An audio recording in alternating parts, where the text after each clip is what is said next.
Hey guys, कैसे हैं आप सब। I hope you are doing well. I am Sandeep, welcome to C circle. तो आज हम डिस्कस करेंगे टेस्ट नंबर हमारा ये 16 रहने वाला है, मतलब 17, मतलब टेस्ट नंबर 17 है विजन आईएएस प्रीलिम्स 2021 का। ठीक है, तो ये भी जियोग्राफी का हमारा टेस्ट है, सेकेंड ईयर टेस्ट है। इसमें का ये फर्स्ट पार्ट आज हम लोग सॉल्व करेंगे और इसका सेकेंड पार्ट हम लोग कल सॉल्व कर लेंगे। ठीक है, तो इसके बाद आप लोग कह रहे थे इन्वायरमेंट का टेस्ट कराइए सर, तो अगला इन्वायरमेंट का ही टेस्ट है। उसके भी दो दो टेस्ट हैं, क्योंकि ये लोग जो विजन के टेस्ट बनाते हैं शुरुआत में एक एक बनाते हैं, उसके बाद दो दो बनाते हैं। ठीक है, तो इनका ये कॉन्सेप्ट चलता रहता है और उसके बाद ये फुल टेस्ट बनाते हैं। ठीक है, तो अभी दो ज्योग्राफी का ये देखने को मिलेगा, उसके बाद दो टेस्ट आपको करंट अफेयर मतलब उसका इन्वायरमेंट एंड इकोलॉजी का देखने को मिलेगा। तो उसमें सारा का सारा ये लोग मतलब एक सिस्टमेटिक वे में पूरा सिलेबस कवर करते हैं। ठीक है, तो ये हमारा क्वेश्चन नंबर 17 का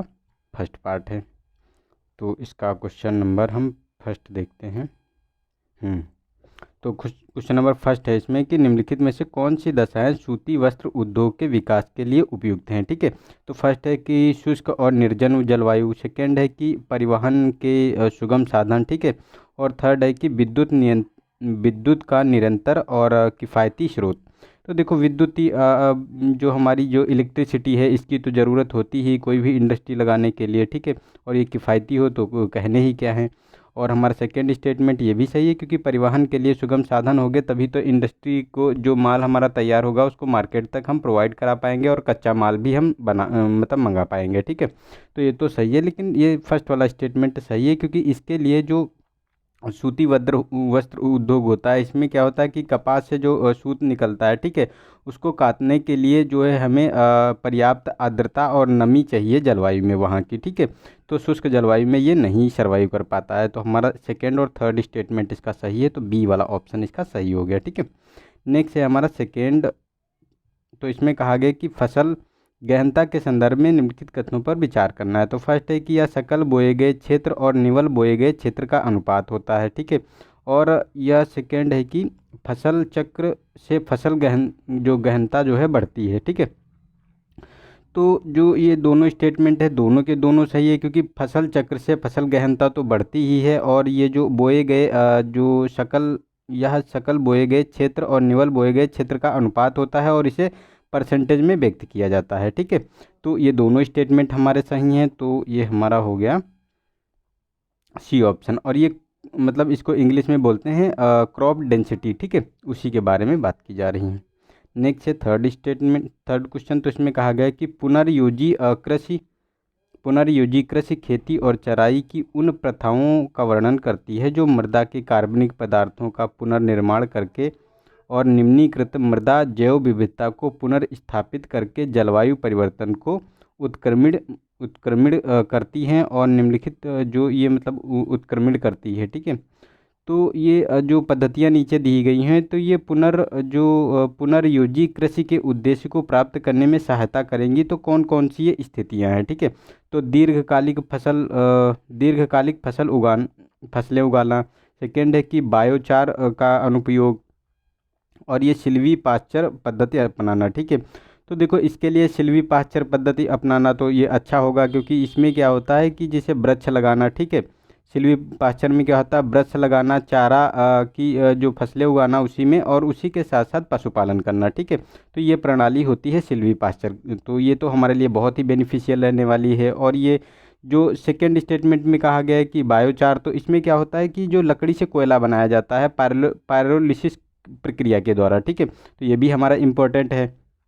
और ये दीर्घकालिक फसलें उगाना ये भी हमारे लिए अच्छा है। यही तो हमारी जो पुनर्योजी जो कृषि के उद्देश्यों को प्राप्त करती है। पुनर्योजी मतलब पुनः उन संसाधनों का उपयोग किया जाए जो मतलब उससे अवशेष प्राप्त हो रहे हैं, उससे खाद बनाई जाए, उससे मतलब उसका ज़्यादा से ज़्यादा यूटिलाइज किया जाए। ठीक है, तो उसी के बारे में बात की जा रही है। तो हमारा तीनों स्टेटमेंट सही है, तो हमारा ए वाला ऑप्शन इसका सही हो गया। ठीक है, नेक्स्ट है हमारा क्वेश्चन नंबर फोर्थ।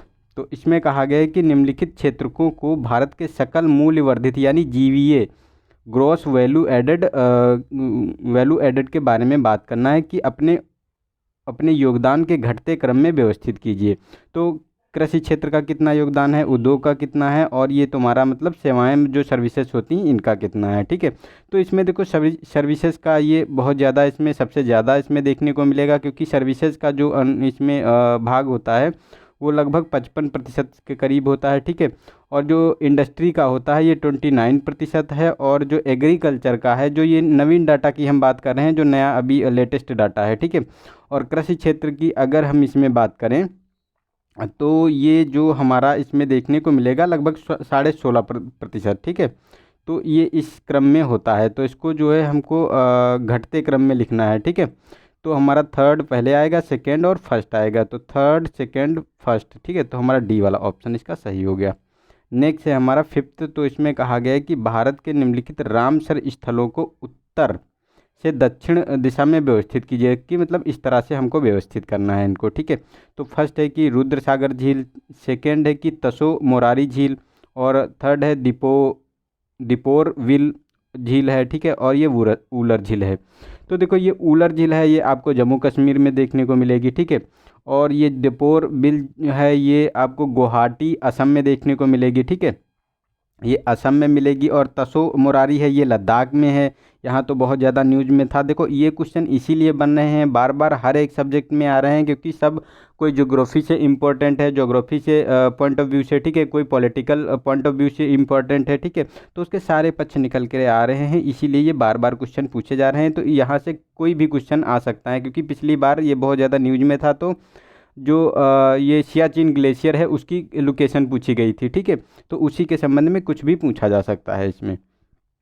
और ये जो हमारी रुद्र सागर झील है ये आपको त्रिपुरा में देखने को मिलेगी। ठीक है, और ये चारों की चारों रामसर साइट कन्वेंशन के अंतर्गत मतलब ये लिस्टेड है। ठीक है, तो इसमें देखो ऊलर झील श्रीनगर में ये सबसे पहले पड़ेगी, उसके बाद आपको तसो मोरारी जो लद्दाख में है। ठीक है, तो हमारा 4-2, और उसके बाद दिपोरी व्हील है, और रुद्र सागर है। ठीक है, तो हमारा सबसे पहले पड़ जाएगा आपका वूलर तसो मुरारी, तो 4-2-3-1, 4-2-3-1 हमारा होना चाहिए, हाँ डी ऑप्शन। ठीक है, हमारा डी ऑप्शन इसका सही हो गया। नेक्स्ट है हमारा क्वेश्चन नंबर 6, तो इसमें कहा गया है कि निम्नलिखित ऊर्जा स्रोतों को भारत की ऊर्जा आपूर्ति में उनकी हिस्सेदारी के बढ़ते बढ़ते क्रम में व्यवस्थित कीजिए। ठीक है, तो फर्स्ट है कि नाभिकीय ऊर्जा, सेकंड है तेल है, और जैव मात्रा यानी बायोमास, और गैस है। ठीक है, तो किसकी कितनी मात्रा है जो ऊर्जा की आपूर्ति करती है, तो उसमें किसकी कितनी हिस्सेदारी है। ठीक है, तो अगर इसमें हिस्सेदारी की बात करें तो नाभिकीय ऊर्जा का इसमें बहुत ही कम है,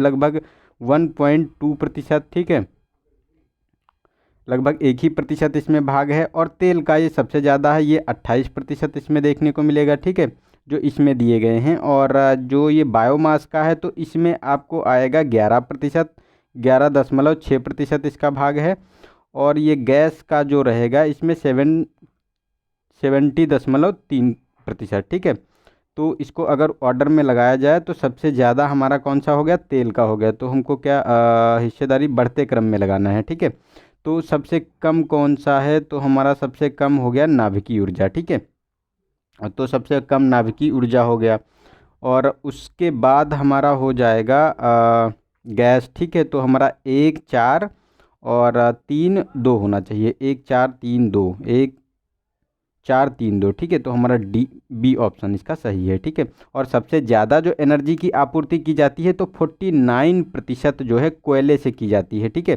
तो लगभग 50% मतलब कोयले से होती है, उसके बाद सभी मतलब आधे में है, और आधे से कोयले की आपूर्ति होती है। ठीक है, ऊर्जा की।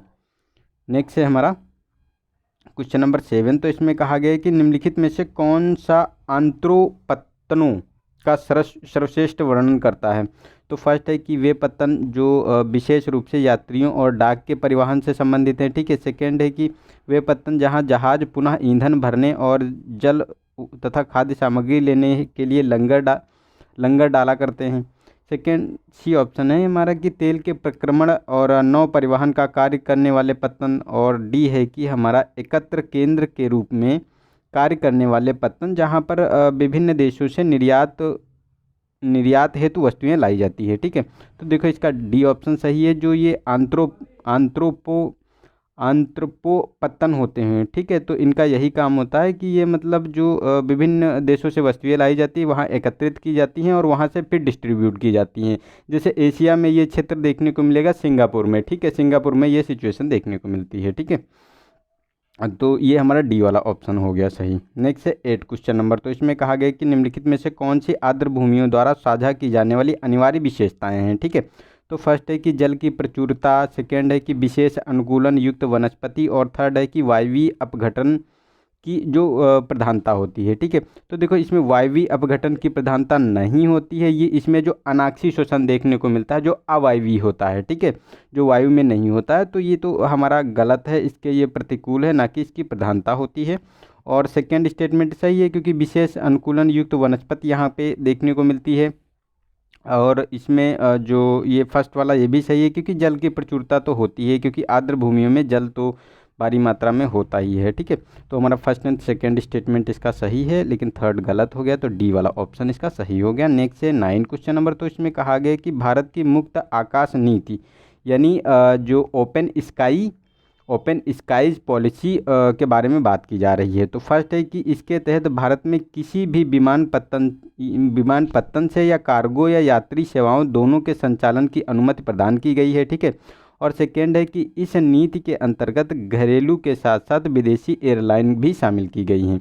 तो ये दोनों स्टेटमेंट सही हैं क्योंकि जो ये मुक्त आकाश जो नीति है यानी ओपन स्काईज पॉलिसी ये 99 में आई थी, 1990 में आई थी, ठीक है। और ये राष्ट्रीय नागरिक उड्डयन नीति जो 2016 है, ठीक है, उसी के अंतर्गत इम्प्लीमेंट की गई है। और ये सार्क देश जो है, ठीक है, उनके साथ ये एग्रीमेंट किया गया है इसके संबंध में, ठीक है। तो ये दोनों स्टेटमेंट हमारे सही हैं, सी वाला ऑप्शन इसका सही हो गया। नेक्स्ट है हमारा क्वेश्चन नंबर 10। तो इसमें कहा गया है कि भूमध्य सागरीय कृषि के संदर्भ में निम्नलिखित कथनों पर विचार करना है। तो फर्स्ट है कि यह केवल भूमध्य सागर के दोनों ओर स्थित देशों में प्रचलित है, ठीक है। सेकेंड है कि यह अपेक्षाकृत विशेष जो मतलब यह अत्यधिक विशेषीकृत वाणिज्यिक कृषि है, ठीक है। तो देखो ये यहाँ अत्यधिक वाणिज्यिक कृषि होती है क्योंकि यहाँ नींबू वर्गीय जो फल होते हैं, ठीक है, ये बहुत मात्रा में पाए जाते हैं, इनका बहुत ज़्यादा प्रोडक्शन होता है। और इसके साथ साथ विटीकल्चर जिसमें अंगूरों की खेती की जाती है, ठीक है, जिसे वाइन बनाई जाती है, तो ये बहुत ज़्यादा प्रचलित है यहाँ पे, ठीक है। तो ये सेकेंड स्टेटमेंट सही है। और ये कहा गया है कि भूमध्य सागर के दोनों देशों में केवल तो नहीं, भूमध्य सागर के दोनों देशों दोनों ओर तो है ही है, उसके साथ साथ ये जो नॉर्थ अफ्रीका के जो ट्यूनीशिया वाला तट है वहाँ पे भी ये देखने को मिलेगा, ठीक है। ये फलों और सिट्रस वाली जो ये मतलब खेती की जाती है। इसके साथ साथ जो ऑस्ट्रेलिया के जो साउथ वेस्ट भाग हैं, ठीक है, और इसी के साथ साथ जो अदर जो फ्रांस वाला हिस्सा है, और ये तुम्हारा जो कैलिफोर्निया वाला है, ठीक है, साउथ कैलिफोर्निया, तो यहाँ पे भी इनकी खेती मतलब बहुत काफ़ी व्यापक स्तर पर की जाती है, ठीक है। तो ये फर्स्ट वाला हमारा गलत है, सेकेंड वाला स्टेटमेंट हमारा सही है, ठीक है। नेक्स्ट है हमारा 11 क्वेश्चन नंबर। तो इसमें कहा गया कि सूचना संग्रहण, उत्पादन, प्रकीर्णन अथवा सूचना का उत्पादन भी निम्नलिखित क्रियाकलापों के अंतर्गत शामिल होते हैं, ठीक है। तो फर्स्ट है कि चतुर्थ, पंचम, तृतीय या द्वितीय, ठीक है। तो इसमें बताने कि कौन सा स्टेटमेंट हमारा सही है, ठीक है। तो देखो ये हमारा ए वाला ऑप्शन सही है क्योंकि जो सूचना का संग्रहण होता है, उत्पादन करना, उनका प्रकीर्णन करना मतलब प्रसार करना सूचना का, और सूचना का उत्पादन करना, ये जो चतुर्थ प्रक्रिया होती है, ठीक है, उसके अंतर्गत ये आता है, जिसमें ज्ञान शामिल होता है। ज्ञान और विचारों के द्वारा ये मतलब इसको किया जाता है, ठीक है। इसका मतलब ज्ञान और कौशल के आधार पर इनका संग्रहण किया जाता है। तो हमारा ये फर्स्ट वाला स्टेटमेंट सही है। नेक्स्ट है हमारा 12 क्वेश्चन नंबर। तो इसमें कहा गया है कि निम्नलिखित में से किसे आधुनिक बृहद पैमाने के विनिर्माण उद्योग की विशेषता माना जा सकता है, ठीक है। तो फर्स्ट है कि संगठनात्मक ढांचा और स्तरीकरण, और सेकेंड है कि अनियमित भौगोलिक वितरण, और थर्ड है कि कौशल का विशिष्टीकरण, ठीक है। तो इसमें देखो तीनों ये शामिल होते हैं क्योंकि जो ये आधुनिक बृहद पैमाने के जो विनिर्माण हैं, ठीक है, उसकी यही तीनों विशेषताएं हैं क्योंकि संगठनात्मक ढांचा होना चाहिए, स्तरीकरण उसमें व्यापक देखने को मिलता है, जैसे एक स्तर ये है मतलब ऐसे स्तर में इसमें डिवाइड होता है, ठीक है। और अनियमित भौगोलिक वितरण होता है, हर एक क्षेत्र में उसको मतलब वितरण किया जा सकता है, और कौशल विशिष्टीकरण देखने को मिलता है, ठीक है। तो हमारे तीनों स्टेटमेंट सही है, डी वाला ऑप्शन इसका सही हो गया। नेक्स्ट है हमारा 13। तो इसमें कहा गया कि हाल के एक अध्ययन में जलवायु परिवर्तन के कारण 2050 तक हिमालयी भूरे भालू के लिए व्यापक पैमाने पर प्रयास ह्रास मतलब परिवास जो उनका है, उनका जो आवास है, उनके आवास में कमी की संभावना व्यक्त की गई है। ठीक है, उसके बारे में बताना है कि कौन सा स्टेटमेंट सही है जो हिमालयी भूरे भालू हैं। ठीक है, तो फर्स्ट है कि हिमालयी भूरा भालू पूर्वी हिमालय में अत्यधिक ऊंचाई पर पाया जाता है। सेकेंड है कि यह भारतीय वन्यजीव संरक्षण अधिनियम 1972 की सूची 1 में शामिल है। तो ये तो सही है, क्योंकि जो जिस चीज़ की देखो बहुत तेज़ी से गिरावट आ रही है, उसके आवास में कमी आ रही है, तो उनके मतलब वो प्रजाति में कमी आ रही होगी। ठीक है, तो वो तो सूची 1 में तो शामिल है। लेकिन जो ये कहा गया है कि हिमालयी भूरा भालू जो है ये जो हिमालय का भूरा भालू जो पूर्वी हिमालय में पाया जाता है, तो नहीं, ये पूर्वी हिमालय में नहीं, ये पश्चिमी हिमालय में ये पाया जाता है। ठीक है, तो ये गलत है फर्स्ट वाला स्टेटमेंट। सेकंड हमारा सही है, तो हमारा बी वाला ऑप्शन इसका सही हो गया। ठीक है, नेक्स्ट है 14। तो इसमें कहा गया कि हाल ही में नई दिल्ली के लाल किले में आज़ाद हिंद सरकार के गठन के 77वें वर्ष की जो 77वें वर्ष की स्मृति में एक समारोह आयोजित किया गया। ठीक है, तो इसके बारे में बताना है कि कौन सा स्टेटमेंट सही है। तो फर्स्ट है कि इस सरकार को ध्रुवीय राष्ट्रों द्वारा मान्यता प्रदान की गई थी, और सेकंड है कि आज़ाद हिंद सरकार की अपनी मुद्रा, न्यायालय और नागरिक संहिता इसमें शामिल थी। ठीक है, तो देखो ये तीनों जो दोनों स्टेटमेंट के बारे में बात की जा रही है, तो देखो ये जो दोनों के दोनों सही हैं, क्योंकि आज़ाद हिंद फौज की जो स्थापना की गई थी, ये आज़ाद हिंद सरकार की सिंगापुर में की गई थी सुभाष चंद्र बोस द्वारा। ठीक है, तो उसी के ये 77 वर्ष पूरे हुए हैं, उसी की स्मृति में इसका आयोजन किया गया है, और इसीलिए ये न्यूज़ में था। और ये जो सरकार थी, इसका अपना न्यायालय था, अपनी मुद्रा थी, और अपना नागरिक संहिता इन्होंने मतलब लॉन्च किया था। ठीक है, और ये ध्रुवीय राष्ट्रों द्वारा इनको मान्यता भी प्राप्त हुई थी। तो ये दोनों स्टेटमेंट सही हैं, तो सी वाला ऑप्शन इसका सही हो गया। नेक्स्ट है 15। इसमें कहा गया है कि जल विद्युत परियोजना और नदी दी गई है। ठीक है, तो उसका सुमेलित करना है कि कौन किससे सुमेलित है। तो भाखड़ा नागल बांध की बात करें तो सतलज नदी है। ठीक है, और इडुक्की बांध है कावेरी नदी पर, और श्रीशैलम गोदावरी, और सलाल बांध परियोजना चिनाब पे है। ठीक है, तो देखो सलाल परियोजना ये तो चिनाब पे है, तो ये तो हमारा सुमेलित है। और ये भाखड़ा नागल जो है ये सतलज नदी पे है, ये पंजाब में आपको देखने को मिलेगा। ठीक है, और ये चिनाब जो नदी है ये जम्मू कश्मीर में है। लेकिन जो श्रीशैलम ये देखने को मिलेगा, तो ये श्रीशैलम जो कृष्णा नदी पे है आंध्र प्रदेश में। ठीक है, कृष्णा नदी पे आंध्र प्रदेश में है, तो ये हमारा गलत हो गया स्टेटमेंट। और इडुक्की बांध की बात करें तो ये पेरियार नदी पे है केरल में। ठीक है, तो ये भी हमारा गलत हो गया स्टेटमेंट। तो हमारा 1 और 4 इसमें सम्मिलित है, तो सी वाला ऑप्शन इसका सही हो गया। नेक्स्ट है हमारा क्वेश्चन नंबर 16। तो इसमें कहा गया है कि मिश्रित खेती के संदर्भ में बताना है कि कौन सा स्टेटमेंट हमारा सही है। ठीक है, तो फर्स्ट है कि निम्न पूंजी व्यय रासायनिक उर्वरक एवं हरी खाद का अल्प उपयोग इसकी विशेषता है। ठीक है, सेकेंड है कि चारा फसलें इसका एक महत्वपूर्ण घटक है, और थर्ड है कि यह फसल उत्पादन और पशु पालन पर समान बल दिया जाता है। तो देखो थर्ड वाला स्टेटमेंट तो सही है, क्योंकि पशुपालन और जो इनका फसल उत्पादन है दोनों पे समान जो बल दिया जाता है, उस पे दोनों पे समान ध्यान दिया जाता है। ठीक है, ये तो हमारा सही है, और सेकंड भी सही है, क्योंकि चारा फसलों का इसमें महत्वपूर्ण घटक है, क्योंकि जब पशुपालन किया जाता है तो चारा तो उगाया ही जाएगा इसमें। ठीक है, तो ये तो कॉमन सेंस की बात है। लेकिन जो फर्स्ट वाला स्टेटमेंट है ये गलत है, क्योंकि इसमें निम्न पूंजी नहीं, इसमें अधिक पूंजी की आवश्यकता होती है। और जो ये मिश्रित खेती होती है, जिससे मतलब एक खेत में कई प्रकार की मतलब फसलें लगा दी, तो उसकी डिमांड भी जो उर्वरक की जो फर्टिलाइज़र की जो डिमांड होगी वो भी ज़्यादा होगी, तो उर्वरक का भी अधिक मात्रा में उपयोग किया जाता है। ठीक है, तो ये फर्स्ट वाला स्टेटमेंट गलत है, सेकेंड और थर्ड सही है, तो हमारा बी वाला ऑप्शन इसका सही हो गया। नेक्स्ट है 17। इसमें कहा गया कि निम्नलिखित में से कौन सा दुर्लभ मृदा तत्वों यानी REE के बारे में जो बात की जा रही है, दुर्लभ मृदा तत्वों के बारे में। ठीक है, तो इसके बारे में बताना है कि कौन सा स्टेट इसमें ऑप्शन सही नहीं है। तो फर्स्ट है कि जो REE है, ठीक है, यानी जो रेयर अर्थ जो मटेरियल होता है उसके बारे में बात की जा रही है, रियल अर्थ मटेरियल। ठीक है, तो ये रियल अर्थ मटेरियल भूगर्भिक निक्षेपों में एक साथ पाए जाने वाले 17 तत्वों का समूह है। सेकेंड है कि जो ये REE के अभिजात वैश्विक भंडारों के 80% से अधिक ऑस्ट्रेलिया में है। ठीक है, और जो ये सेकेंड और सी ऑप्शन है, इसमें कहा जा रहा है भू प्रॉपर्टी में सोना की तुलना में जो ये REE अपेक्षाकृत अधिक प्रचुर मात्रा में है। डी है कि REE का रक्षा आंतरिक उद्योग में व्यापक रूप से उपयोग किया जाता है। तो देखो ये तो सही है स्टेटमेंट, और ये अधिक मात्रा में उपलब्ध भी है सोने की तुलना में, ठीक है। और इसके भूगर्भिक निक्षेपों में 17 समूहों का जो ये तत्वों का समूह है उसमें शामिल है, ठीक है। लेकिन जो इसके जो कहा गया है कि बी ऑप्शन, तो ये हमारा गलत है, क्योंकि इसमें जो ये ऑस्ट्रेलिया में इसका 80% भंडार नहीं पाया जाता है, ये आपको चाइना में देखने को मिलेगा, ठीक है। तो हमारा बी ऑप्शन इसमें सही है, मतलब जो गलत पूछा गया है तो ये गलत है, बी वाला ऑप्शन, ठीक है। नेक्स्ट है 18। तो इसमें कहा गया कि भारत में मैग्नीज खनिज के संदर्भ में बताना है कि कौन सा स्टेटमेंट हमारा सही है। तो फर्स्ट है कि यह मुख्य रूप से विंध्य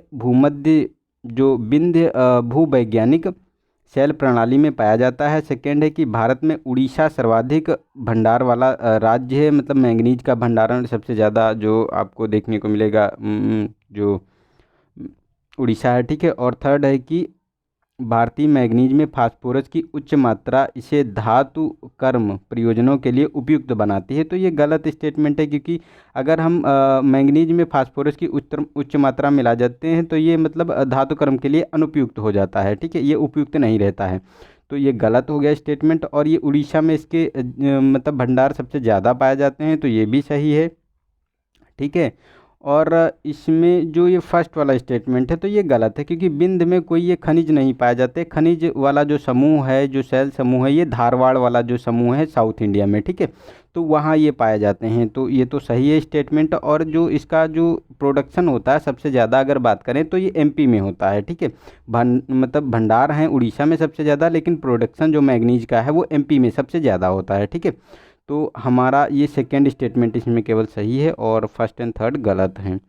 नेक्स्ट है हमारा 19। तो इसमें कहा गया है कि निम्नलिखित में से कौन से नाइट्रस ऑक्साइड उत्सर्जन के स्रोत हैं। तो फर्स्ट है कि तड़ित है, मृदा की सतह है, वनोन्मूलन है और कृषि है, ठीक है। तो किसके द्वारा नाइट्रस ऑक्साइड का उत्पादन किया जाता है, ठीक है, उत्सर्जन किया जाता है, ठीक है। तो ये चारों स्टेटमेंट सही हैं, क्योंकि इन तड़ित जो मतलब जो बिजली चमकती है, ठीक है, बादलों में, तो उसकी बात की जा रही है, उससे भी नाइट्रस ऑक्साइड का जो उत्सर्जन होता है। और मृदा की सतह से, वनोन्मूलन से, कृषि से, और इसके साथ साथ से जैसे जीवाश्म ईंधन जो जलते हैं, जैसे पेट्रोल डीजल की वजह से जो गाड़ियों में चलते हैं, ठीक है, इसमें से भी, और बायोगैस से भी इसका मतलब उत्सर्जन होता है, ठीक है। तो ये तीनों चारों स्टेटमेंट सही है, तो डी वाला ऑप्शन इसका सही हो गया। नेक्स्ट है हमारा 20 क्वेश्चन नंबर। तो हाल ही में सर्व पावर पहल शुभारंभ किया गया है, तो किसके बारे में ये बात की जा रही है, ठीक है। तो कौन सा स्टेटमेंट इसमें सही है। तो यह भारतीय अंतरिक्ष अनुसंधान संगठन की पहल है। सेकेंड है कि इसका उद्देश्य महिला शोधकर्ताओं को फेलोशिप और शोध अनुदान प्रदान करना है, ठीक है। तो ये महिलाओं के सशक्तिकरण की अगर हम बात करें तो ये बात की जा रही है इसमें।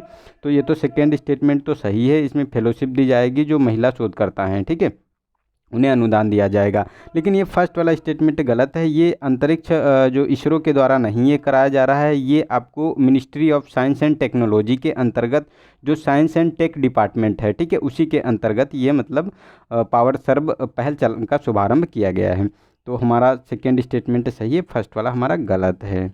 नेक्स्ट है 21। तो इसमें कहा गया है कि वर्ष 2020 का भौतिकी का नोबेल पुरस्कार ब्लैक होल से जुड़ी खोज के लिए दिया गया है। इस संदर्भ में बताना है कि कौन सा स्टेटमेंट हमारा सही है। तो फर्स्ट है कि आइंस्टीन के सामान्य सापेक्षता के सिद्धांत द्वारा ब्लैक होल की भविष्यवाणी की गई थी। और सेकेंड है कि अभी तक किसी ब्लैक होल की खोज नहीं की गई है। तो ये गलत है, इसकी खोज हो चुकी है और इसको प्रमाणित किया है एंड्रिया होज और रैन होल्ड ने, जो ये हमारा प्रमाणित किया है कि मिल्की वे जो है, ठीक है, मिल्की वे के केंद्र में एक विशाल ब्लैक होल देखने को मिला है, ठीक है। और ये जो ब्लैक होल है ये प्रोजेक्ट था हमारा, जो अपना प्रोजेक्ट था होराइजन टेलीस्कोप प्रोजेक्ट, ठीक है, उसी के द्वारा इसका चित्र भी लिया गया है हाल ही में, ठीक है। और ये M87 जो मंदाकिनी है उसमें ये मतलब पहचाना गया है, उसका चित्र लिया गया है, तो उसमें थे। और ये जो ब्लैक होल होता है ये क्या करता है, एक मतलब अति तीव्र घनत्व वाला ये क्षेत्र होता है। यहाँ से तो किरणें भी मतलब प्रकाश की जो किरणें होती वो भी नहीं इसमें मतलब आ पाती हैं, ठीक है। तो ये क्या करते हैं कि रेडियो किरणों की द्वारा मतलब इसको डिटेक्ट करते हैं। तो ये हमारा जो इसमें स्टेटमेंट है तो ये तो हमारा सेकंड वाला तो गलत हो गया, लेकिन फर्स्ट वाला सही है, क्योंकि आइंस्टीन सामान्य सापेक्षता के सिद्धांत द्वारा ब्लैक होल की भविष्यवाणी की थी। तो ये फर्स्ट वाला सही है। और जो 2020 का जो ये नोबेल पुरस्कार दिया गया है ब्लैक होल के लिए, ठीक है, तो ये रोजर पेनरोज को दिया गया है। ठीक है, तो ये फैक्ट इतने याद रखना, ऐसे ये साइंस एंड टेक के क्वेश्चन होते हैं तो इनसे क्वेश्चन बनने के चांसेस रहते हैं। ठीक है, नेक्स्ट है हमारा 22। तो इसमें कहा गया है कि शहर और नदी दी हुई है और उनको मिलान करना है कि कौन से सुमेलित हैं। ठीक है, तो लंदन टेम्स नदी है, न्यूयॉर्क हडसन नदी है और बुडापेस्ट वोल्गा है। ठीक है, तो लंदन में तो टेम्स बहती है। ठीक है, तो ये तो हमारा लंदन के जो लंदन शहर है उसके टेम्स नदी के किनारे पे है। ठीक है, और न्यूयॉर्क ये हडसन नदी के किनारे पे है। लेकिन ये बुडापेस्ट है ये डेन्यूब नदी के किनारे देखने को मिलेगा। ठीक है, डेन्यूब के किनारे है, ना कि वोल्गा के। वोल्गा ये यूरोप की सबसे बड़ी नदी है। ठीक है, तो हमारा फर्स्ट एंड सेकेंड स्टेटमेंट सही है, थर्ड गलत है, तो हमारा सी वाला ऑप्शन इसका सही हो गया। नेक्स्ट है हमारा 23। तो इसमें कहा गया है कि कौन सा स्टेटमेंट इसमें सही है। ठीक है, तो फर्स्ट है कि ऑस्ट्रेलिया विश्व में यूरेनियम का सबसे बड़ा उत्पादक है। और सेकेंड है कि 50% से अधिक यूरेनियम का उत्पादन स्वस्थानीय निछालन द्वारा किया जाता है। तो ये सही है। इसमें देखो 57% अभी रिपोर्ट आई थी, उसमें दिखाया बताया गया था कि 57% जो ये उत्पादन होता है यूरेनियम का वो स्वस्थायी निछालन द्वारा होता है। ठीक है, और ये जो भंडार की बात की जा रही है तो ये गलत है। ये यूरेनियम के सबसे ज़्यादा भंडार जो कजाकिस्तान में आपको देखने को मिलेंगे। ठीक है, यहाँ लगभग ये जो मतलब इसका उत्पादन की अगर बात की जा रही है, भंडार नहीं, सॉरी, भंडार तो ऑस्ट्रेलिया में इसके सबसे ज़्यादा हैं। लेकिन अगर जो प्रोडक्शन की बात की जाए तो प्रोडक्शन की बात, इसमें प्रोडक्शन पूछा गया है तो इसमें विश्व का 42% प्रोडक्शन जो है कजाकिस्तान के द्वारा किया जाता है। ठीक है, और कनाडा में 13% किया जाता है और ऑस्ट्रेलिया में 12% किया जाता है। ठीक है, तो ये थर्ड प्रोड्यूसर आपको ऑस्ट्रेलिया देखने को मिलेगा, तो ये हमारा गलत हो गया। ठीक है, तो हमारा सेकेंड स्टेटमेंट सही है, तो बी वाला ऑप्शन हमारा सही हो गया इसका। ठीक है, नेक्स्ट है हमारा 24। तो इसमें कहा गया कि शिक्षा की वार्षिक स्थिति रिपोर्ट एसर के बारे में बताना है कि कौन सा स्टेटमेंट हमारा सही है। ठीक है, तो फर्स्ट है कि यह बच्चों की स्कूली शिक्षा की स्थिति और सरल पाठ पढ़ने और आधारभूत अंक गणित हल करने की उनकी क्षमता का अनुमान प्रदान करती है। और सेकंड है कि यह केवल ग्रामीण क्षेत्रों तक सीमित घरेलू सर्वेक्षण है। ठीक है, तो ये जो कहा गया है तो ये तो ग्रामीण क्षेत्रों तक ही सीमित है, ये शहरी क्षेत्रों में नहीं कंडक्ट कराया जाता है। तो ये तो हमारा सही है स्टेटमेंट। और ये फर्स्ट वाला भी सही है, क्योंकि बच्चों की स्कूली शिक्षा की स्थिति और उसमें जो सरल पाठ पढ़ने और आधारभूत अंक गणित हल करने की क्षमता के बारे में उनकी बात की जाती है। ठीक है, मतलब जो स्कूली बच्चे होते हैं उनके बारे में। और ये जो एसर की रिपोर्ट है ये प्रथम नाम के एक एनजीओ द्वारा मतलब प्रकाशित की जाती है, इसी के द्वारा सर्वेक्षण किया जाता है इसका। ठीक है, तो ये दोनों स्टेटमेंट सही हैं, तो सी वाला ऑप्शन सही है। नेक्स्ट है हमारा 25। तो इसमें कहा गया है कि प्रायद्वीपीय भारत में तालाब सिंचाई के व्यापक उपयोग के लिए कौन से मतलब इसमें कारण उत्तरदायी हैं। ठीक है, तो फर्स्ट है कि जल भृतों की खराब पारगम्यता। सेकेंड है कि प्रायद्वीपीय भारत में कठोर शैलों के कारण नहरें खोदना कठिन हो जाता है। और थर्ड है कि बारहमासी नदियों का अभाव। ठीक है, तो देखो बारहमासी नदियां तो वहाँ नहीं है। ठीक है, इसीलिए मतलब वहाँ पे तालाबों से सिंचाई की जाती है। और वहाँ मतलब उधर जो ये क्षेत्र है ये आपको जो वॉल्केनिक इरेप्शन के कारण वहाँ पे ये हुआ है। ठीक है, तो वहाँ पे मतलब ये कठोर चट्टानें हैं तो वहाँ खोदना मुश्किल होता है। और जल भृतों की खराब पारगम्यता की मतलब वहाँ पे जो जल है जो उसमें जो कहा गया है कि खराब पारगम्यता के बारे में, तो वहाँ मतलब जल भृतों की जो खराब पारगम्यता है कि मतलब वहाँ पे ये इन चीज़ों का मतलब पारगम्य नहीं होता है। ठीक है, तो उसको जो है तालाबों में संरक्षित लंबे समय तक संरक्षित किया जा सकता है कि मतलब जैसे अभी एक जैसे ये तालाब है इसमें अगर पानी भर दिया जाए तो पारगम्य अगर नहीं होगा तो वो उतना का उतना ही भरा रहेगा। ठीक है, इस तरह से। ठीक है, इसीलिए ये बात की जा रही है। तो तीनों स्टेटमेंट सही है, तो डी वाला ऑप्शन इसका सही हो गया। नेक्स्ट है 26 क्वेश्चन। तो इसमें कहा गया है कि चतुर्थ क्षेत्रक नीति दिशा निर्देश तैयार करने वाली नीति निर्माताओं की श्रेणी का प्रतिनिधित्व करता है। ठीक है, और सेकंड है कि पंचम क्षेत्र का अर्थव्यवस्था के तृतीय क्षेत्र का वह भाग जो ज्ञान आधारित है। तो इसके बारे में बताना है कि कौन सा हमारा स्टेटमेंट इसमें सही है। ठीक है, तो देखो इसमें ये जो पंचम क्षेत्रक में होता है, इसमें ये तृतीय क्षेत्र का ज्ञान आधारित भाग नहीं होता है, ये गलत स्टेटमेंट है। क्योंकि इसमें आपको जो देखने को मिलेगा, जो ये जो नए विचार होते हैं, ठीक है, नए और मौजूद जो विचार होते हैं उनका निर्माण, ठीक है, नए और नए विचारों, नवाचार और नए विचारों का निर्माण करना, पुनः स्थापना करना और व्याख्या पर केंद्रित होते हैं। ठीक है, मतलब व्याख्यायित करते हैं। और इसमें जो ये गोल्ड कॉलर व्यवसायी होते हैं उनको इसमें कंसीडर किया जाता है। और ये जो फर्स्ट वाला स्टेटमेंट है ये भी हमारा गलत है, क्योंकि इसमें जो कहा गया है कि चतुर्थ क्षेत्र में, तो ये नहीं इसमें शामिल होते हैं। इसमें तो आपको देखने को मिलेगा जैसे कि सूचना का संग्रहण करना, सूचना का प्रस्तुतिकरण, प्रसार करना, सूचनाओं का उत्पादन करना, ये सब इसमें शामिल होता है चतुर्थ क्षेत्र में। ये तो अभी हमने पिछले उसमें क्वेश्चन में देखा ही है। ठीक है, तो दोनों स्टेटमेंट गलत हैं, तो डी वाला ऑप्शन इसका सही हो गया। ठीक है, नेक्स्ट है 27। तो इसमें बॉक्साइट के संदर्भ में बताना है कि कौन सा स्टेटमेंट सही है। तो फर्स्ट है कि बॉक्साइट अयस्क एल्युमिनियम का प्राथमिक स्रोत है। ठीक है, और जो ये सेकंड है कि यह सामान्यतया उष्णकटिबंधीय और उपोष्णकटिबंधीय क्षेत्रों की काली मृदा में पाया जाता है। ठीक है, और थर्ड है कि विश्व में बॉक्साइट का उत्पादन सबसे बड़े भंडार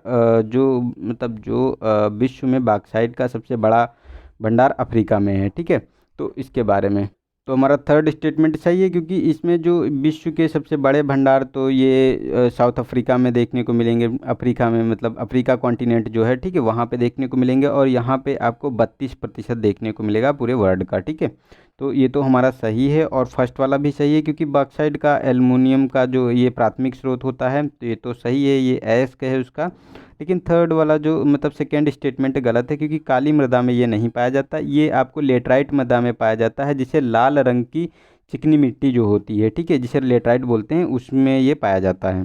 तो हमारा 1 और 3 स्टेटमेंट सही है, तो सी वाला ऑप्शन इसका सही है। ठीक है, नेक्स्ट है हमारा 28 क्वेश्चन नंबर। तो वर्नल पूल क्या है, तो इसके बारे में बताना है। तो फर्स्ट है कि यह वर्नल पूल अर्ध परिबद्ध ज्वारीय आर्द्रभूमियाँ हैं, जहाँ महासागरीय जल का कभी कभार ताजे जल से तनुकरण हो जाता है। ठीक है, सेकेंड है कि वर्नल पूल अवमाननात्मक आर्द्रभूमियाँ हैं, जो कभी कभी वर्षा और हिम के पिघलने से भर जाती हैं। सेकेंड सी है कि वर्नल पूल में वे आर्द्रभूमियाँ हैं जिनकी मृदा लगभग पूरी तरह से मृत और क्षयशील पदार्थों के अवशेषों से निकलने वाले कार्बनिक पदार्थों से मिलकर बनी है। ठीक है, और डी है कि वर्नल पूल शुष्क क्षेत्रों में पाई जाने वाली आर्द्रभूमियाँ हैं, जहाँ भूजल सतह पर पहुँच जाता है। ठीक है, तो इसमें बताना है कि कौन सा स्टेटमेंट सही है। तो देखो इसमें देखो बी वाला ऑप्शन सही है, क्योंकि जो वर्नल पूल होता है ये अवमाननात्मक जो आर्द्रभूमियाँ हैं, जो कभी कभी वर्षा और हिम के पिघलने से भर जाती है, उन्हीं को कहा जाता है। ठीक है, नेक्स्ट है 29। तो इसमें कहा गया है कि निम्नलिखित कथनों में से पोषणात्मक घनत्व का सर्वश्रेष्ठ वर्णन कौन सा स्टेटमेंट करता है। ठीक है, तो फर्स्ट है कि प्रति इकाई कृषि योग्य भूमि का किसानों की कुल संख्या का मापन करता है। सेकंड है कि यह विशेष स्थान पर वाणिज्यिक फसलों के अधीन क्षेत्र से खाद्य फसलों के अधीन क्षेत्र का अनुपात है। और थर्ड है कि यह फसलों के अधीन प्रति वर्ग किलोमीटर भूमि पर व्यक्तियों की संख्या के रूप में व्यक्त किया जाता है। और थर्ड है कि यह विशेष स्थान की कुल जनसंख्या और कुल कृषि क्षेत्र के बीच अनुपात है। ठीक है, तो देखो ये डी ऑप्शन सही है, ये विशेष स्थान की कुल जनसंख्या और कुल कृषि क्षेत्र के बीच का अनुपात होता है, उसी को पोषण घनत्व के रूप में जानते हैं। ठीक है, नेक्स्ट है 30 क्वेश्चन नंबर। तो इसमें कहा गया है कि मिलान करना है कि कौन से स्टेटमेंट सही हैं। तो इसमें पारदीप जो महाद्वीपीय रेलवे दिया गया है और जुड़ने वाले स्थान दिए हैं। तो ट्रांस साइबेरिया रेलवे तो सेंट पीटर्सबर्ग से व्लादिवोस्तोक तक। ठीक है, और the union and Pacific railway तो न्यूयॉर्क से सैन फ्रांसिस्को। और ये द ओरिएंटल एक्सप्रेस है, तो ये है पेरिस से इस्तांबुल। तो ये तीनों सम्मिलित हैं, क्योंकि ट्रांस साइबेरिया रेलवे है ये जो सेंट पीटर्सबर्ग और व्लादिवोस्तोक है। ठीक है, तो ये इसको जोड़ता है, क्योंकि सेंट पीटर्सबर्ग पूर्वी क्षेत्र में स्थित है जो रसिया वाले, ठीक है, ये मतलब जोड़ता है। और जो मतलब सेंट पीटर्सबर्ग पश्चिमी क्षेत्र में है और ये पूर्वी क्षेत्र में, ये रसिया के पूर्वी क्षेत्र में है, जो एक से दूसरे कॉन्टिनेंट को जोड़ता है ये व्लादिवोस्तोक तक। और ये जो न्यूयॉर्क से सेंट फ्रांसिस्को यानी पूरे यूएसए को पार करके जाता है, ठीक है, इस तरह से, ठीक है, ये सेंट फ्रांसिस्को को जोड़ता है। और ये जो यूरोप में पेरिस है वहाँ से इस्तांबुल यानी एशिया को जोड़ता है, ठीक है। तो ये तीनों हमारे स्टेटमेंट सही हैं, तो हमारा सही हो गया डी वाला ऑप्शन इसका, ठीक है।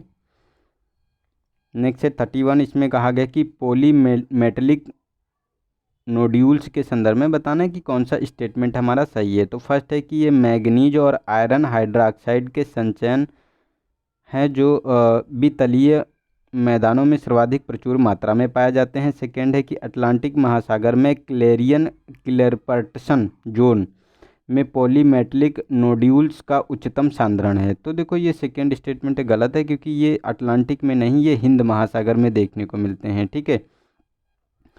तो ये हमारा गलत हो गया। और फर्स्ट वाला जो स्टेटमेंट है इसमें कहा गया है कि ये हाइड्रोक्साइड संचयन है जो वितलीय मैदानों में सर्वाधिक प्रचुर मात्रा में पाए जाते हैं। तो ये हमारा स्टेटमेंट सही है, तो हमारा ए वाला ऑप्शन इसका सही हो गया। नेक्स्ट है हमारा क्वेश्चन नंबर 32, इसमें कहा गया कि हाल ही में सुर्खियों में रहा कपिला कार्यक्रम संबंधित है। तो फर्स्ट है कि पशुपालन से, सेकेंड है कि महिला सशक्तिकरण से, सी है कि बौद्ध संपदा साक्षरता और जागरूकता अभियान से, डी है कि सूक्ष्म एवं लघु मध्यम उद्यमों से, ठीक है। तो देखो अगर इसकी बात करें, कपिला जो ये कार्यक्रम चलाया गया था, तो देखो ये बौद्धिक संपदा साक्षरता और जागरूकता अभियान है, ठीक है। और ये चलाया गया था एपीजे अब्दुल कलाम की जो 89वीं अभी जयंती हुई थी उसी जयंती पर, ठीक है, शिक्षा मंत्रालय के द्वारा, ठीक है। तो उसी के द्वारा ये चलाया गया है ताकि इनको मतलब और ज़्यादा इम्प्रूव किया जाए, उनके मतलब विकास किया जाए उनका, ठीक है, उनके बारे में, उनकी बौद्धिक विकास के बारे में बात की गई है। नेक्स्ट है 33, तो इसमें कहा गया है कि प्रसिद्ध विंग इंच और लिटिल विंग इंच है, तो ये क्या है इसके बारे में बताना है। तो फर्स्ट है कि यह द्वितीय विश्व युद्ध के दौरान संयुक्त राज्य अमेरिका में बिछाई गई पेट्रोलियम पाइपलाइन है, ठीक है। सेकेंड है कि ग्रेट लेक को अटलांटिक से जोड़ने वाली कृत्रिम नहरें हैं। सी है कि द्वितीय विश्व युद्ध के दौरान संयुक्त राज्य अमेरिका से निर्मित पार महाद्वीपीय जो राजमार्ग नेटवर्क है। और डी है कि इंग्लैंड फ्रांस को जोड़ने वाली अंडर वाटर रेलवे है, ठीक है। तो इसका देखो ए वाला ऑप्शन सही है, क्योंकि ये द्वितीय विश्व युद्ध के दौरान संयुक्त राज्य अमेरिका द्वारा बिछाई गई जो पेट्रोलियम पाइपलाइनें हैं, ठीक है, उन्हीं के नाम हैं विंग इंच और लिटिल विंग इंच, ठीक है। तो ए ऑप्शन इसका सही हो गया। नेक्स्ट है 34, तो इसमें कहा गया है कि भारत और संयुक्त राज्य अमेरिका ने हाल ही में 2+2 संवाद आयोजित किया है। इस संदर्भ में बताना है कि कौन सा स्टेटमेंट हमारा सही है। तो फर्स्ट है कि यह दोनों राष्ट्रों के राष्ट्राध्यक्षों और विदेश मंत्रालय के मध्य संवाद तंत्र है।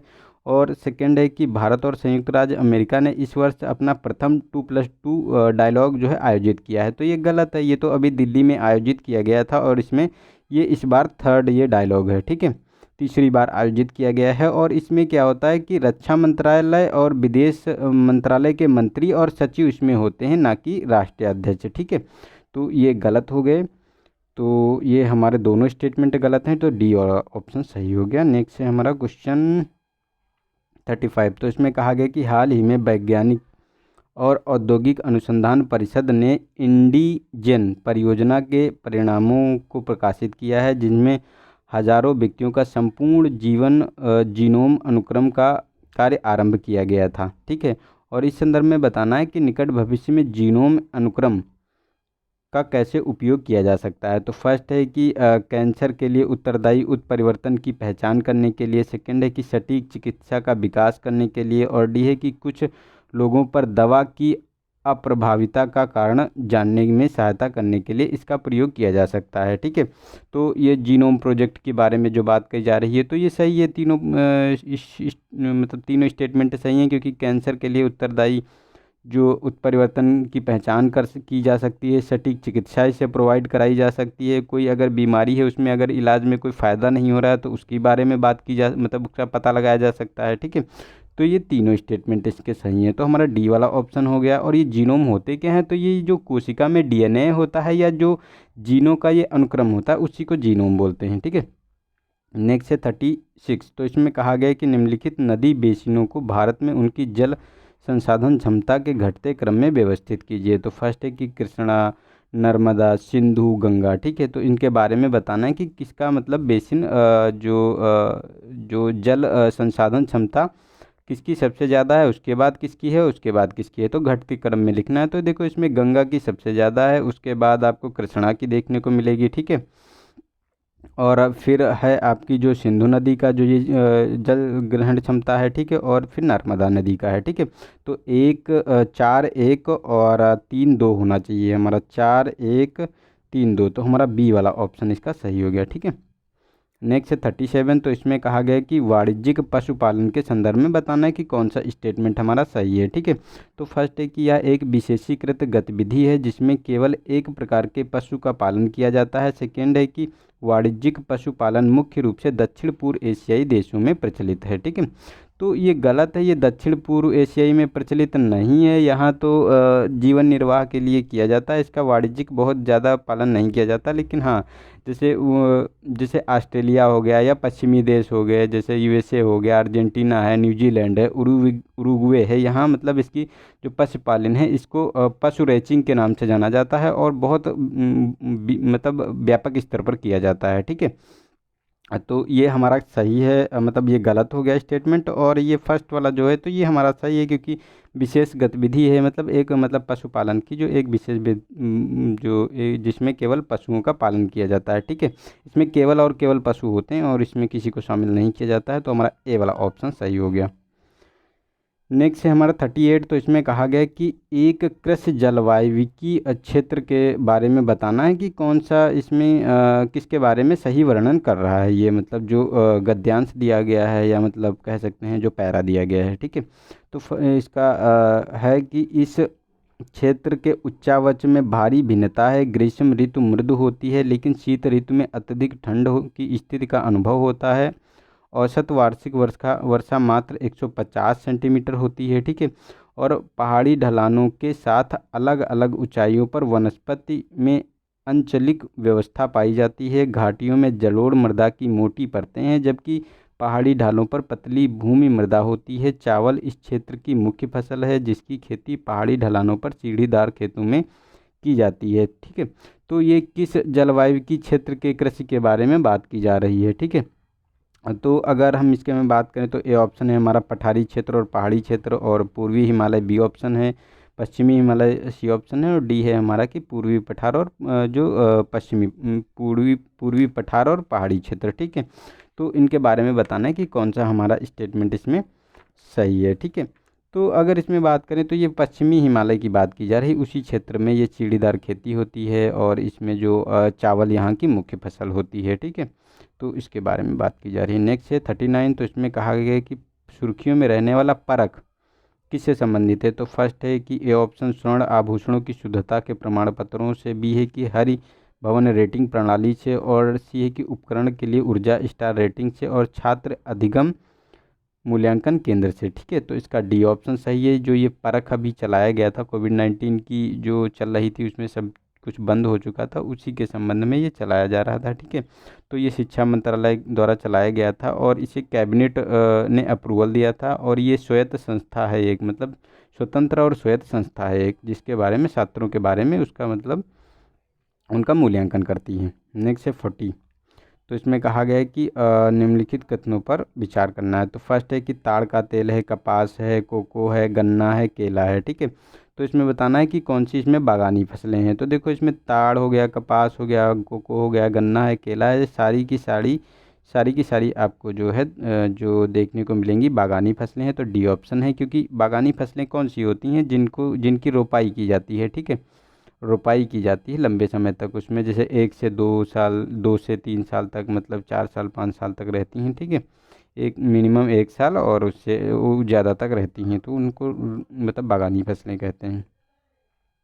नेक्स्ट है 41। तो इसमें कहा गया कि वनस्पति तेल के बारे में बताना है कौन सा स्टेटमेंट सही है। तो फर्स्ट है कि भारत विश्व में वनस्पति तेल का सबसे बड़ा आयातक है, और सेकेंड है कि भारत मुख्य रूप से चीन के ताड़ के तेल का आयात करता है।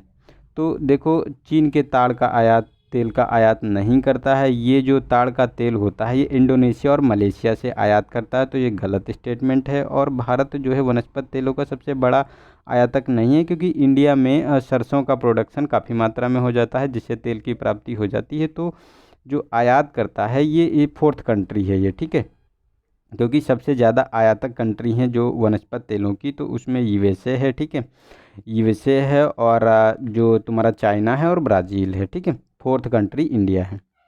तो हमारा जो दोनों स्टेटमेंट इसमें गलत हो गया, तो डी वाला ऑप्शन इसका सही हो गया। नेक्स्ट है 42, तो इसमें कहा गया है कि उद्धारकर्ता सहोदर की अवधारणा राहत प्रदान करने के लिए संबंधित है, ठीक है। तो फर्स्ट है कि सड़क दुर्घटना है, प्राकृतिक आपदा है, वायु प्रदूषण है, या उपयुक्त में से कोई नहीं। तो इसका डी ऑप्शन सही है, इनमें से कोई नहीं, क्योंकि सहोदरकर्ता जो ये परियोजना है इसमें क्या होता है कि एक बड़े सहोदर को अंग या कोशिकाएं या फिर मतलब अस्थि मज्जा दान देने के उद्देश्य से एक नए बच्चे का सृजन किया जाता है, और उसकी जो कोड होती है, जो सेल होती, स्टेम सेल होती, उससे उसका मतलब एक अंग का निर्माण किया जाता है, उसी के बारे में ये बात की जा रही है, ठीक है।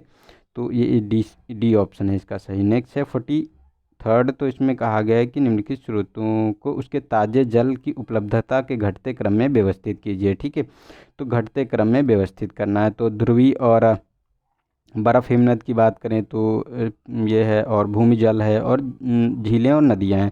तो देखो सबसे ज़्यादा ध्रुवीय बर्फ़ और हिमनद में आपको जल की मात्रा मिलेगी, उसके बाद भूमि जल में देखने को मिलेगी, और फिर नदियों और झीलों में है, ठीक है।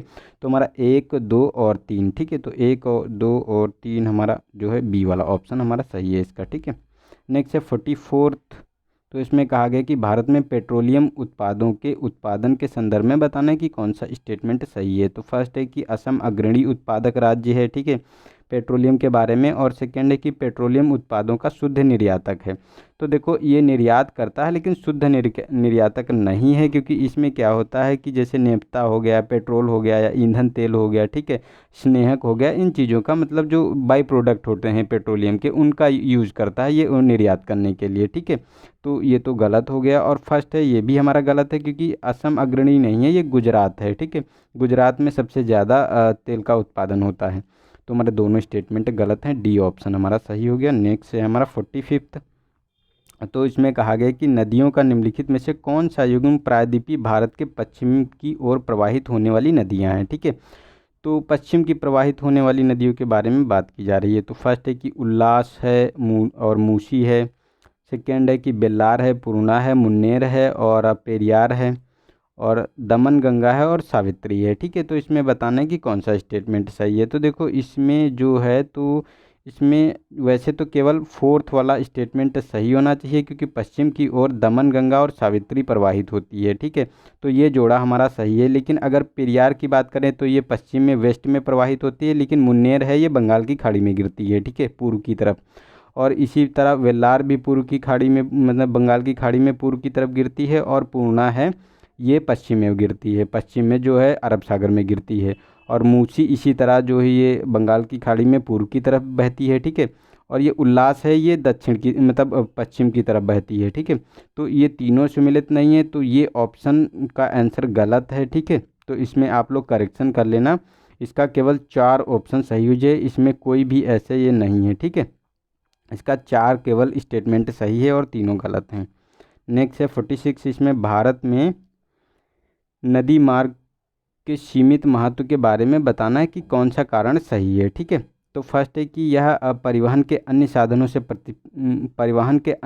से प्रतिस्पर्धा, ठीक है। सेकंड है कि सिंचाई के लिए जल के